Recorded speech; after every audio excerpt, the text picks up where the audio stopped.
Bismillahirrahmanirrahim. Dear all SESMI members and participants, Assalamu alaikum and very warm welcome to this webinar arranged by Saudi Society for Medical Education, Riyadh Journal Club. I'm Dr. Shazia Iqbal, Chairperson and Head for Continued Professional Development Activities at Saudi Society for Medical Education. After a long summer break, we are back.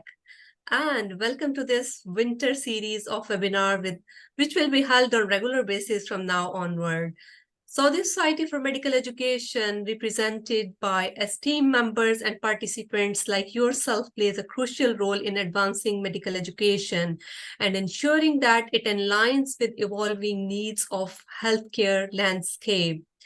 The Society's commitment for promoting excellence, innovation, and collaboration in medical education is commendable and serves as an inspiration for educators and practitioners alike in medical education. Formulating and implementing the strategies for effective interprofessional education and collaborative practices is imperative. With years of experiences in this field, we have witnessed the transformative power of collaborative practices in shaping the future of healthcare. And today's discussion holds particular significance as we explore the intersection between health professional education and essential role of collaboration in medical education. In this era, we want to equip our medical students and healthcare professionals with the skills and mindsets that are necessary to work collaboratively in multidisciplinary teams. So today's topic for our webinar is health interprofessional education and collaborative practices. And I'm very much honored and delighted to present our distinguished speaker, Professor Muhammad Yahya Al-Nami. He served as chairman at the Department of Surgery at Sultan bin Abdulaziz Humanitarian Medical City, Riyadh. He is fellow of Royal College of Physicians and Surgeons of Canada. He is fellow Surgical Education and Research from University of Toronto, Canada. He is Master's in Medical Education from Ontario Institute of Studies in Education. He is Fellow of International Institution for Leadership in Interprofessional Health Education Foundation for Advancement of International Medical Education and Research, FAMER. He has published in various well-renowned medical journals. He is author of recently published book, Novel Health Interprofessional Education Program Strategy and Implementation. I extend my heartfelt gratitude to each and every one of you for being part of this webinar. Let us embark on this enriching journey together as we explore the transformative power of collaborative practices in medical education. Thank you so much for joining us today. This session will be recorded and recording of this session will be shared with you at the end, and questions will be taken at the end. So feel free to use chat box for your questions or raise hand by end of this session. So without any further delay, over to you, Prof. Yahya. Thank you very much, Dr. Shazia. Now we can see you very well as well. Thank you so much. Yes, thank you so much. Thank you, Dr. Shazia, for this marvelous work you are doing online on the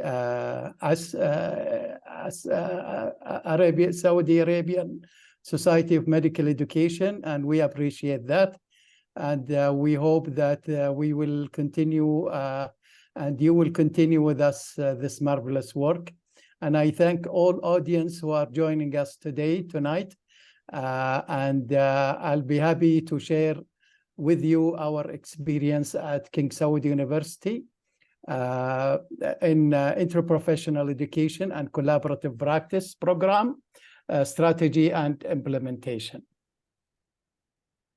Our learning objectives include recognizing essential tools for interprofessional education and collaborative practice, strategic planning, practice, interprofessional education and collaborative practice program development, step by step. I hope when you finish listening to this lecture and with the help of the expertise, I'm sure you can do that.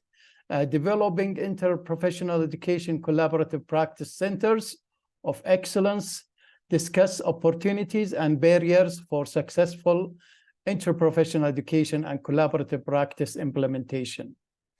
The intended outcomes of this session, participants will be acquainted with the concept and evidence and implications of interprofessional education and collaborative practice. Participants will be equipped with toolkits for appropriate and feasible IPE-CP strategic planning. Participants will be able to develop and implement their own IPE-CP programs, and participants will be able to develop and activate IPE-CP centers of excellence. So let us take you through this journey, starting with the definitions of IPE and collaborative practice. The first definition came from the Center of Advancement of Interprofessional Education in 1987 by SIPE, and it is an occasions when two or more professions learn together with the objective of cultivating collaborative practice. This definition has been amended in 2002 by the same institute, and defining IPE as occasions when two or more professions learn with, from, and about each other to improve collaboration and quality of care. In 2016, CIPE extended the definition further to be occasions when members or students of two or more professions learn with, from, and about each other to improve collaboration and the quality of care and services. So services were added in this amendment in 2016. Another definition by the WHO, IPE-CP occurs when two or more professions, students, residents, and health workers learn with, about, and from each other to enable effective collaboration and so as to improve the health outcomes. That is the WHO framework for IPE-CP. The philosophy of IPE gets embodied as the functional frame of IPE-CP, along with certain standards of teamwork woven into it. So teamwork was added also to this philosophy. Evolution of IPE and CP. IPE is a recurring old term that has evolved since the early 70s of the last century.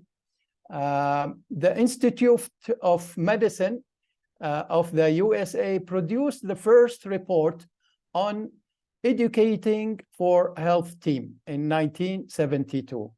This has been followed by the CIPE first center established in 1987 to generate, synthesize, and translate the evidence base for best practice in interprofessional education and collaborative practice. In 2010, IPE was taken further by the WHO and produced a new framework for IPE and collaborative practice among health professionals. And this is a very useful document for everyone who wants to implement this concept. In 2010, the Lancet Commission report, which provides a vision for the 21st century that calls for new era of professional education that advances transformative learning from teacher-centered to student-centered and harness the power of interdependence in education, which is the interprofessional education. In 2011, the famous Interprofessional Education Collaborative expert panel report generated in United States was issued describing the 4 core competencies, including the values and ethics, the responsibilities, the communication, and the teamwork. So these were the 4 core competencies that were advocated in this report. A global confederation in interprofessional education and collaborative practice was formed, and its name, Interprofessional Global, was founded in 2018, which provides a forum for the growing number of national and international interprofessional education and collaborative practice networks. And they have met several times previously, and they are having more centers joining this global confederation.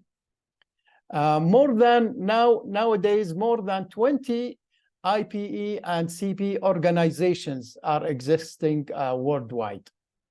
In 2019, the Interprofessional Research Global, which is a special interest group derived from the Interprofessional Global, that provide global leadership in ICP, IPE, CP research, because they insisted to really do more research on that to prove the applicability and the implications of IPE, CP. This group published a guidance on interprofessional education and collaborative practice research as a discussion paper. So after that, there were some developments of governance, policies, and accreditation for IPE, CP programs over the last few years. So this is the evolution of IPE, CP concepts. What is the evidence now that this is really required and it's important, and what has been said about it? The integration of multidisciplinary health professions in healthcare workforce is highly valuable to optimize the patient care. Secondly, team-based work that relies on effective communication is fundamental for interprofessional collaborative practice. Achievement of collaborative practice needs a prior training of healthcare professionals and health profession students on how to work collaboratively and effectively in clinical practice, which is quite obvious. Interventions that comprise interprofessional education and collaborative practice have been widely tested and implemented in the literature at various settings and using different themes. However, yet the impact of this model of patient care in improving clinical outcomes has not been very clear yet.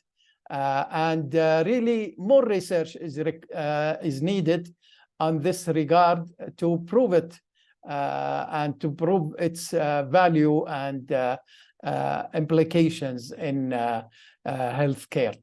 That's why the International Interprofessional Global Research Global was formed in 2019 to address this part of the evidence.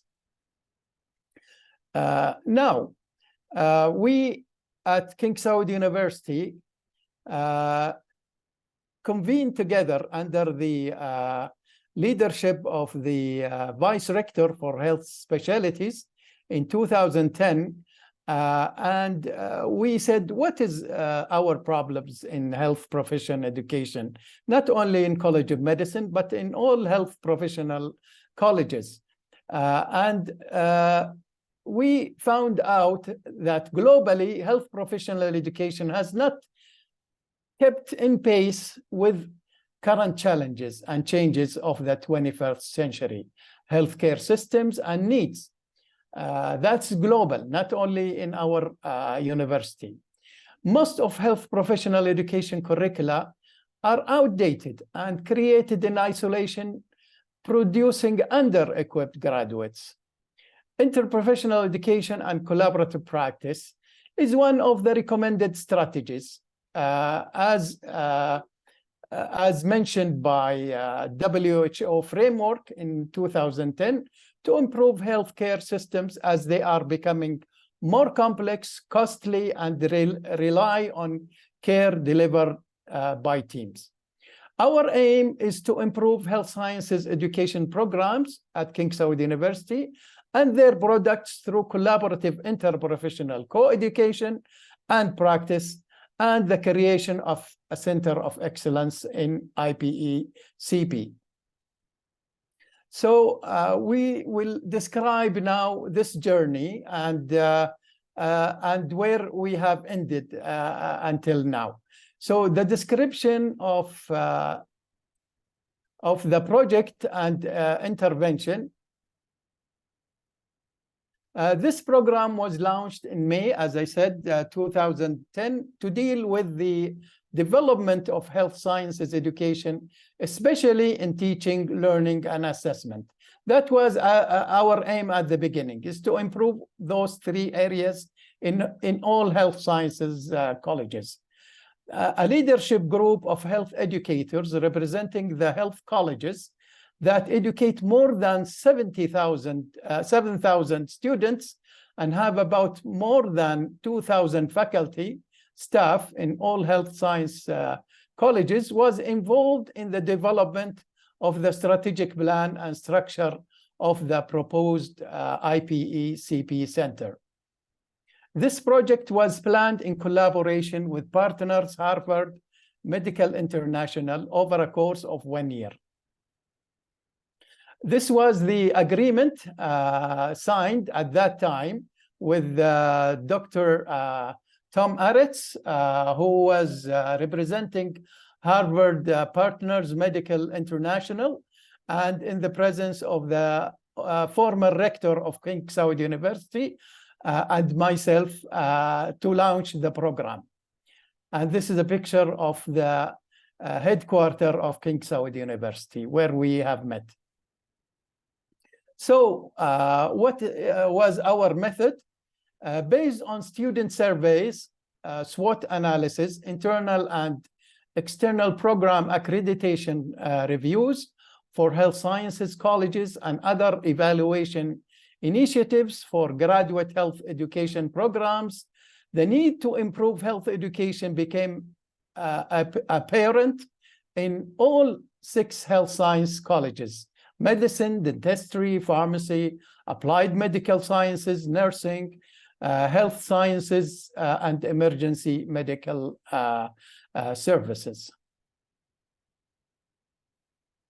In order to develop a novel interprofessional education and collaborative practice program, the leadership group, which is really the educators from all health science colleges who are certified in some way or another in medical education or health profession education, or those who are experienced and have interest, formed this leadership group, which consists of about 32 members.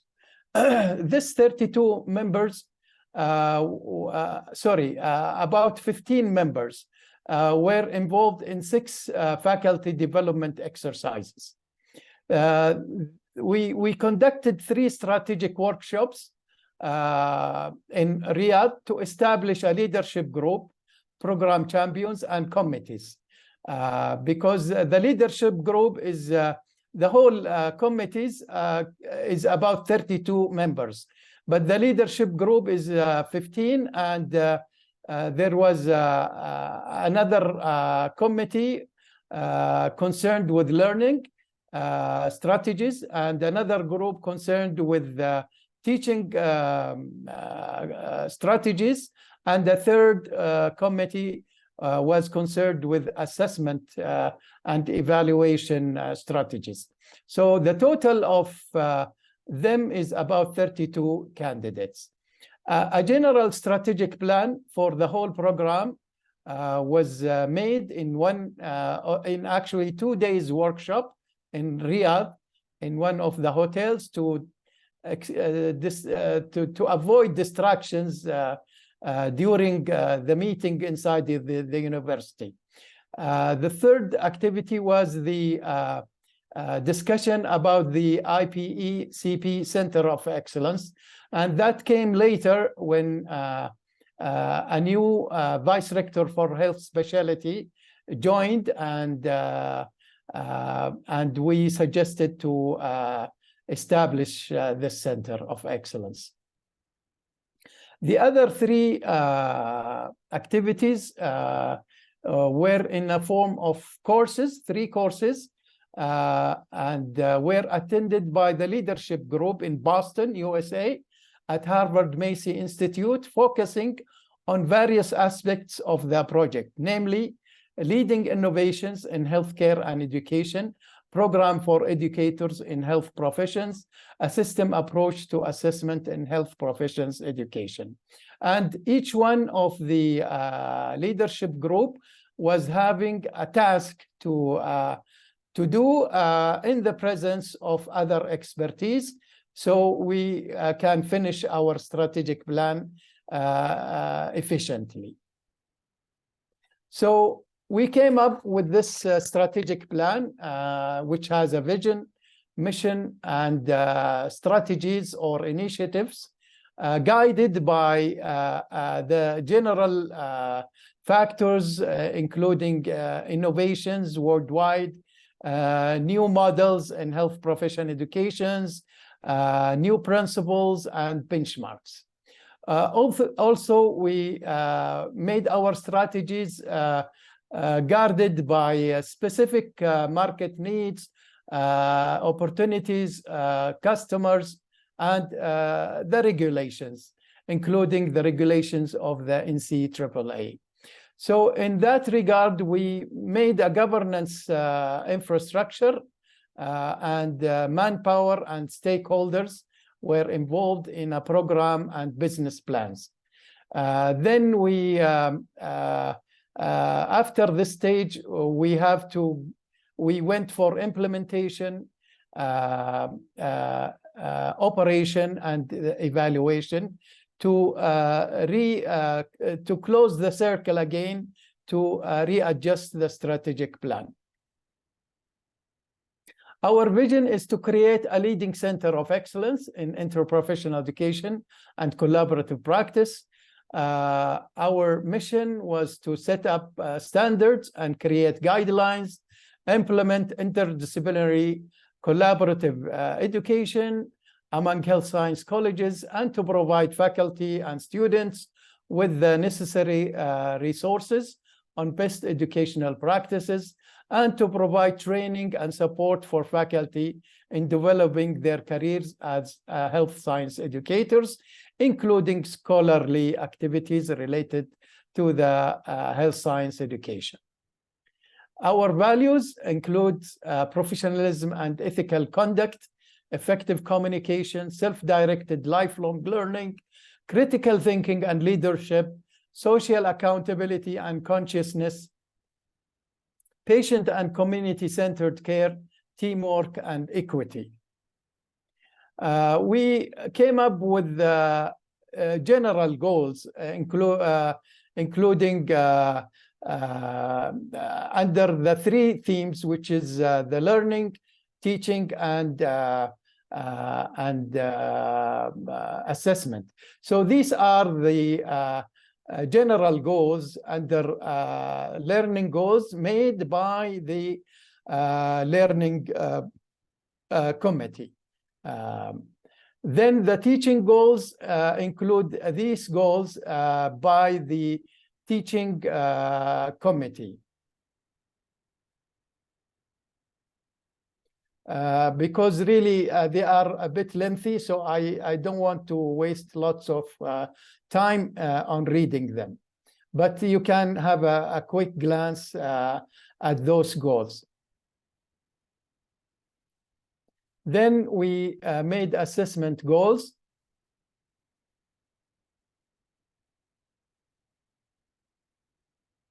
as you can see.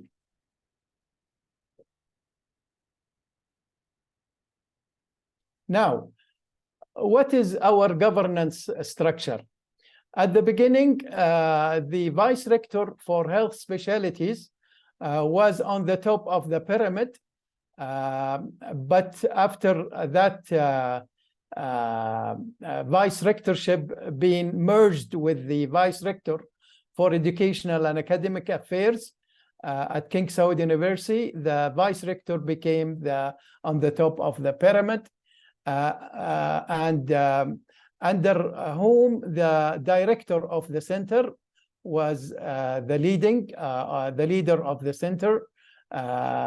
This was also guarded by internal advisory committee consisting of the deans of health science colleges and external advisory board from outside the kingdom as advisory people who are expert in this field as needed.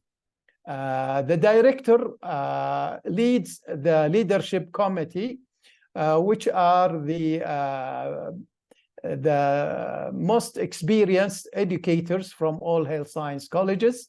And in this center, we have two secretaries, one assistant director of academic affairs and one assistant director of administrative affairs that include treasurer and secretary. And this will include a research assistant and secretary. The leadership committee really is overseeing the 6 or the 7 educational units under this center. The first unit is the curriculum development unit, where it is concerned with all issues related to the curriculum. And it is a reference for all health science colleges in that regard. Similarly, we have a unit, established a unit on assessment evaluation, another unit in education and IT resources, faculty skills development or faculty development center or program, quality and accreditation unit.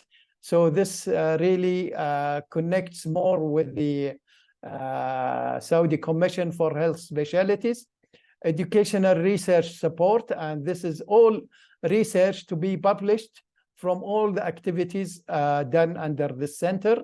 And we offer consultations and community outreach also for exchange of experiences. Progression of the governance. As you know, the strategies, policies, guidelines, and budget goes through a middle management body, including the deans, vice deans for academic and quality, and then to be operated by the departments. And through that, the resources are supplied from top down, and we have data collection and feedback from down to top to adjust our strategies, policies, guidelines almost after 5 years of implementation. How do we implement it? How did we implement this? We decided on organizational structure, and we have initiated implementation groups. We decided on priorities to match the need with feasibility and impact, because not all health science colleges were ready to implement this, but some were ready, others were under preparation to be ready for that purpose. We started with pilot projects like some courses like patient safety, professionalism, which has multi-professional students.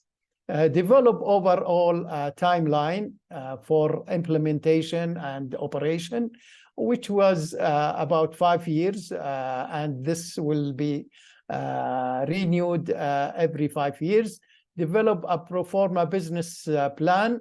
So we need really an input, a business oriented to run all the activities and to give incentives for people. So the center will be operating well.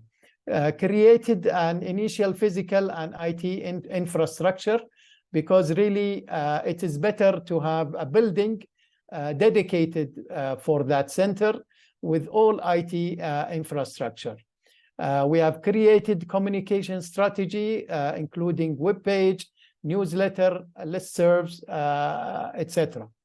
Roll out pilot projects, conduct faculty development workshops to promote and demonstrate capabilities and plans, and enlist interested faculty, evaluated the pilots and adjusted timeline and roll out of the center.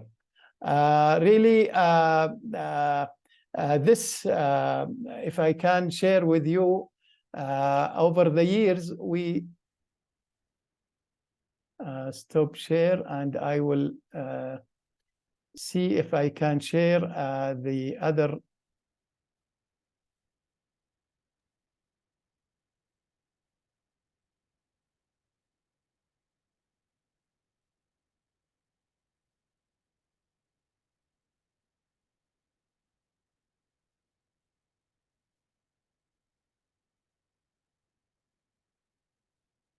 I wanted to share with you the book cover for the program that we have established, but really I lost it. Sorry for that.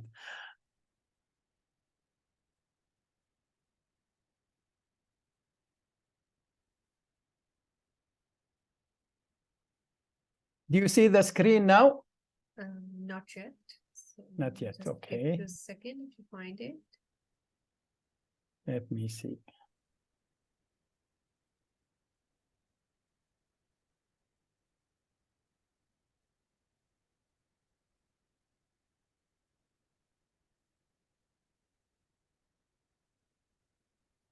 Yes, do you see that now? Not yet. How come? Okay, let me see.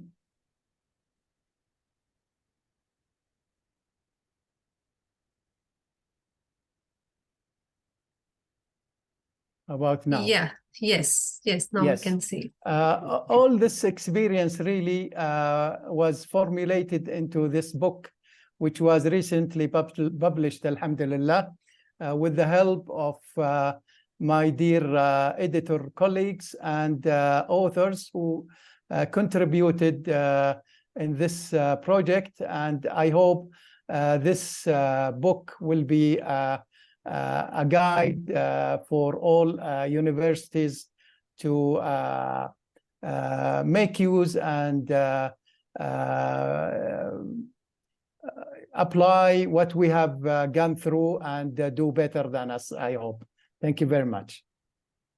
Thank you very much, Prof. Al-Naimi, for this wonderful presentation where you have gone through us the journey of whole development of interprofessional education at King Saud University, and many congratulations on publication of this group to you and your teams as well. I would say that that's great and marvelous effort and addition to health professional education.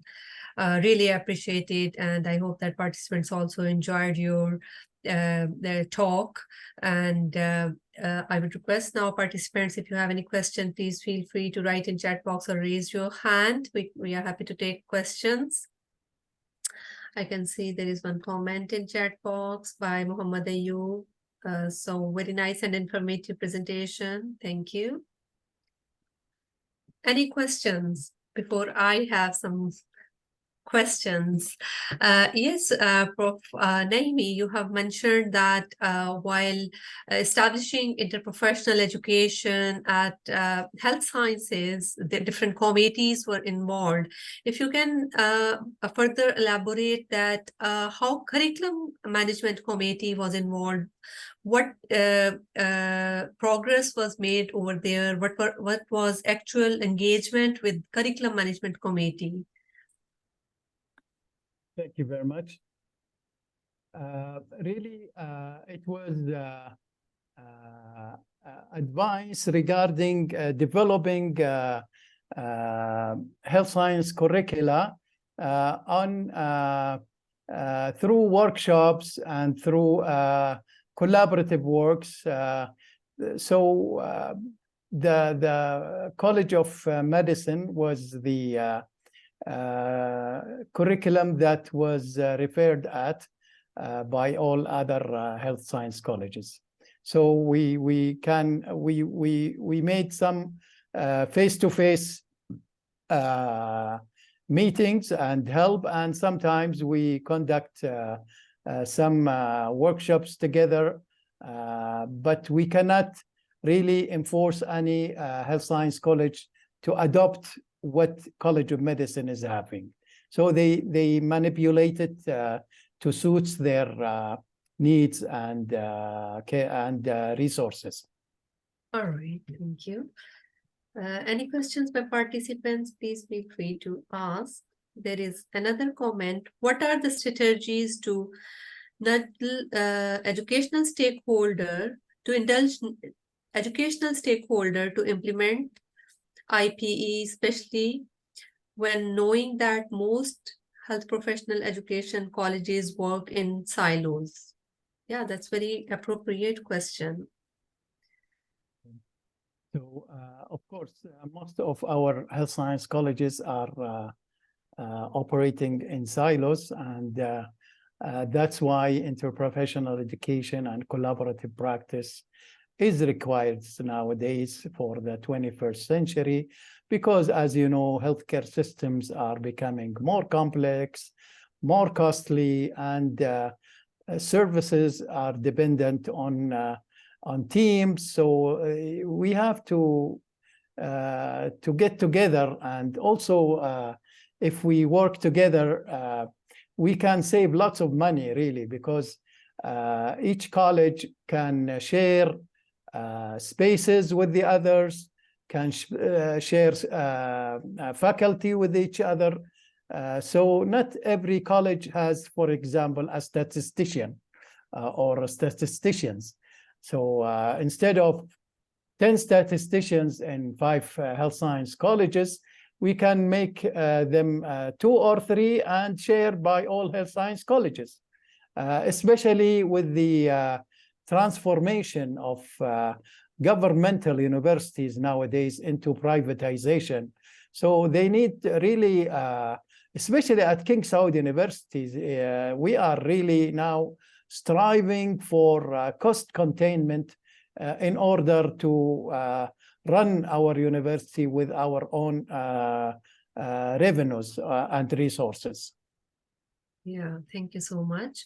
There is one question by Dr. Ajlan Al-Shahri. How did you initiate Center for multiple sections and units that could be? I can't see the full question right now. That could be standalone as administration. Yeah, we recommend that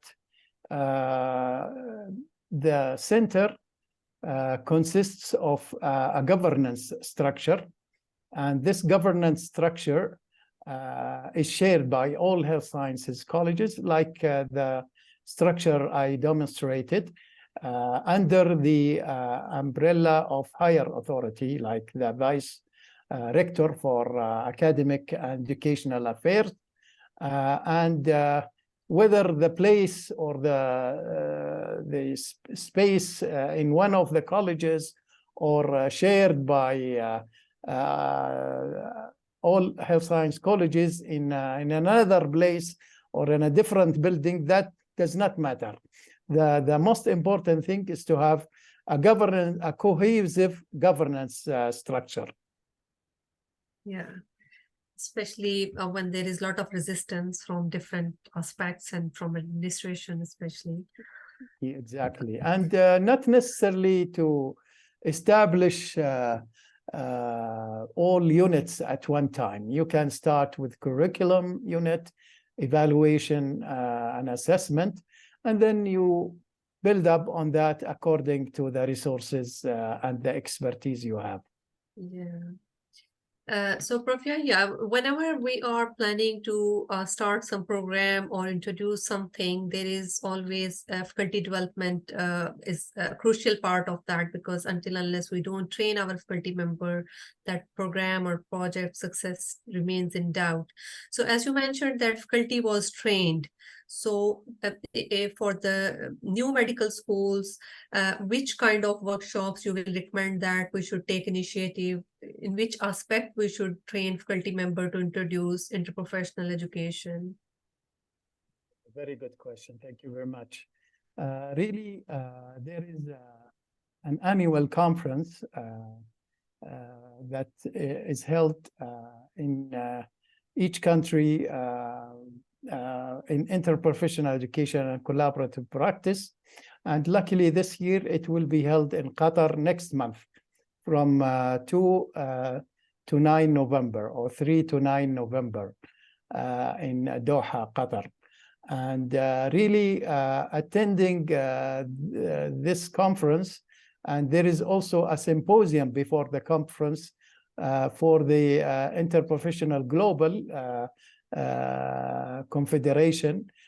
So maybe the representatives of a university, for example, any university who would like to initiate this in their university can attend this symposium and share with the other centers, and they get their advice. They attend the conference and they will be more acquainted with the people who are having centers. As I said, there are more than 20 centers of interprofessional education and collaborative practice worldwide, and you can exchange experiences with them. That's the way I think is appropriate to start with. Or you can benchmark with any one established IP ECP centers. Great, great. There is one question by Dr. Ibrahim. How can we manage the logistical issues regarding high number of students from different disciplines included in the same experience? The high number of students is really problematic to all health science colleges, especially when you come to staff-student ratio. And the ideal ratio should be 1 to 4. However, if this is exceeded, then you have to find out other strategies. And in my opinion, student-centered, self-directed learning should be emphasized nowadays, because our new generations, they can retrieve and have the resources easier than older generations, and you can depend on them on retrieving knowledge, and let them present for themselves, and make faculty who are few in numbers as moderators and coordinators, not uploading them with lots of preparations and one-way teaching like what we have been doing over the years. This is my opinion to solve this issue. Yeah, thank you so much. So far, all questions in chat box has been answered. I still request participants, if they have any question, you can raise your hand, you can unmute, you can ask any question. Otherwise, we really appreciate Dr. Yahya for your time and efforts to make it possible. And again, I would congratulate you for the successful publication of your book. Yeah, that has been circulated in many medical education groups. And I hope that you will get a chance to have a look on that book, and it will add great value to medical education field. So I would say thank you now on, and We will stop recording, and recording of this session will be shared with all of you. The one who couldn't join, it will be really good for them. They can they can watch that recording and gain from that. So thank you so much, Prof. Have a Thank good you. day. Good You night. too. Yeah. Good night. Bye-bye. Thank you, Dr. Bye-bye. Achaz. Bye-bye. Bye-bye. Thank you so much to all participants for joining. Have a good night. Bye-bye.